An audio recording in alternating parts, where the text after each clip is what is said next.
ദൈവപിതാവിൻ കൃപയും തൻ വത്സലസുതനുടെ കരളലിവും ഊഹാതൻ ദിവ്യാഗമവും നിത്യം തുണയരുളിയിടട്ടെ.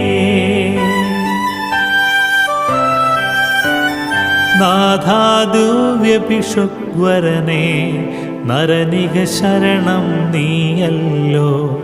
നാശം വന്നു ഭവിക്കായി വാൻ കരുണയോടൗഷധമേകണമേ. നിൻ കൽപ്പനകൾ കാത്തിടുവാൻ ശക്തിയ ശേഷമിവർക്കില്ല. ആരാധകരാം ഞങ്ങളെ നീ കാത്തു തുണയ്ക്കുക മിശിഹായേ. അനുതാപികളെ കൈക്കൊള്ളുവാൻ വാതിൽ തുറ